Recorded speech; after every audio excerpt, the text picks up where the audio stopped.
এখান থেকে Burj Khalifa ওই দেখো অনেক সামনে এখান থেকে দেখা যাচ্ছে। তো নতুন নতুন ভিডিও আপলোড করতেছি, একটু সমস্যা তো হবেই আমার। তো তোমাদের ভালোবাসা চাই, আমি ইন্ডিয়ার ছেলে, ভালো তো বাঁচতেই হবে। ভালো ফার্স্ট সারপ্রাইজ তোমার নিয়ে বলো তো গাইস। আমি এয়ারপোর্টের ভিতরে আছি, যা যা করতে লাগে সব কিছু করলাম, আমি চেকিং টেকিং সব কিছু করলাম।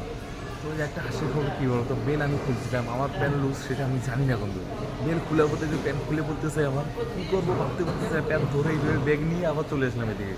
তখন এগুলো চেকিং টেকিং হয়ে গেলো, সব কিছু হয়ে গেলো, তারপর বেলটা পড়লাম, তখন মানে ভালো লাগতেছে না, হলে অবস্থা ঘায়লে যেত আমার ওই এয়ারপোর্টের মধ্যে। তো ওইখানটায় এয়ার হোস্টেস এত সুন্দর না, আই এম তো অবাক দেখে। দেখাবো তোমাদেরকেও আমি। তো যারা ভাবতেছে যে ডুবে গেলে অনেক রিস্ক হয়, অনেক কিছু করতে হয় এয়ারপোর্টের মধ্যে, সেরকম ভয়ের কিচ্ছু কারণ নাই, কিচ্ছু করতে হয় না, কিন্তু কি সাহস রাখতে হবে মনের মধ্যে। কিন্তু আমি ফার্স্ট টাইম যাচ্ছি দুবাই, সাহস আছে যে কিচ্ছু হবে না আমার সঙ্গে। সব কিছু কিন্তু বলতে হবে, যেগুলো জিজ্ঞাসা করবো সব কিছু বলতে হবে, সব কিছু খুলে বলতে হবে, সত্যি সত্যি বলতে হবে। তো এই যে আমাদের কাছে টিকিট, পাসপোর্ট। তো এইখান ফ্লাইট আসবে আমার 4:30টার দিকে, ততক্ষণ অপেক্ষা করি। ফ্লাইটের টাইম হয়ে গেছে, আমাদের টাইম এখনো হয়নি, ওনাদের টাইম হয়ে গেছে, তার জন্য যা যা ডিউটি তারা ডিউটি চলে যায়। আমাদের টাইম এখন অনেক বাকি আছে। আমি বলেছিলাম যখন আমাদের টাইম হয় তখন আমাকে বলবা, কেন ফার্স্ট টাইম ইন্ডিয়ার বাইরে যাচ্ছি আমি। তো কাছে এয়ারপোর্ট ভিডিওটা এত সুন্দর লাগে না দেখতে, ধারণার বাইরে। সবাই ভালো করে দেখো, এই জিনিসটা এত সুন্দর লাগতেছে না দেখতে। আমি শুধু বারবার এই জিনিসটা দেখতেছি, মনে হচ্ছে মুকেশ আম্বানি বাড়ি, কিন্তু সেটা না, মুকেশ আম্বানি বাড়ি এটা না। এই সাইডে দেখো অনেক মানুষ বসে আছে ফ্লাইটের জন্য অপেক্ষা করতেছে, এই সাইডেও অনেক মানুষ বসে আছে ফ্লাইটের জন্য অপেক্ষা করতেছে। ফাইনালি আমাদের ফ্লাইট টাইম হয়ে গেছে, আমার জন্য সবাই দোয়া করবেন। ফ্লাইটের ভিতরে বসার পর কিছুক্ষণ পর আমাদের খাওয়া চলে আসলো, কিন্তু যেগুলো খাবার আমি খাইনি ওগুলো খাবার সব আইনে দিছে। তার জন্য আমি কি খেলাম, একটা দইয়ের বাটি ছিল, দইয়ের বাটি খেলাম। সিটের সামনে স্ক্রিন আছে, স্ক্রিনে দেখা যাচ্ছে কিভাবে ব্যাগ রাখতে হয়, কিভাবে সিট বেল্ট পরতে হয়, সবকিছু এখানটায় ডিটেল সবকিছু দেওয়া আছে।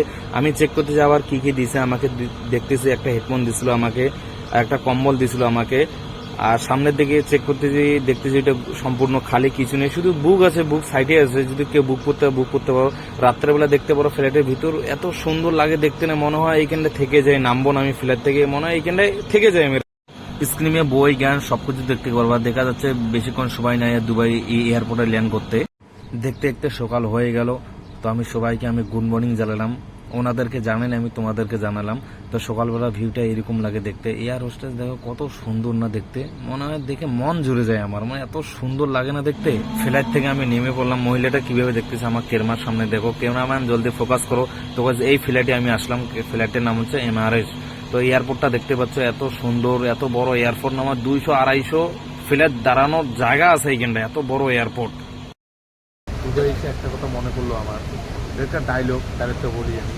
ইউ সে বাট মানে কিনা বাই হাফিজ হাবিবি কাম টু দুবাই। দুবাই এই দেখো গাইস, দেখো কিতনা খুবসুরত হে, এত সুন্দর যে লাগতেছে না। আর একটা খুশি খবর, বুর্জ খলিফা এইখানটায় আশেপাশে আছে। ইনশাল্লাহ আমি চেষ্টা করবো ওইখানটায় যাওয়ার জন্য, দেখি কী হয়। এখন আমি গেটটা এখনো খুঁজে পাইনি, গেটটাই খুঁজে পয়সা অ্যাক্সেস করতে হবে আমাকে। আমি পৌঁছে গেছি। তো রুমের এটা হচ্ছে ছাদ আমাদের, এখান থেকে বুর্জ খলিফা ওই দেখো অনেক সামনে এখান থেকে দেখা যাচ্ছে। তো নতুন নতুন ভিডিও আপলোড করতেছি, একটু সমস্যা তো হবেই আমার। তো তোমাদের ভালোবাসা চাই, আমি ইন্ডিয়ার ছেলে, ভালো তো বাঁচতেই হবে। ভালোবাসতে গেলে কী করতে হবে, চ্যানেলকে সাবস্ক্রাইব করতে হবে, শেয়ার অবশ্যই করতে হবে।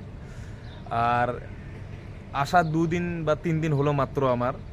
তো ভিডিও আপলোড করবো, ভালো ভালো ভিডিও আপলোড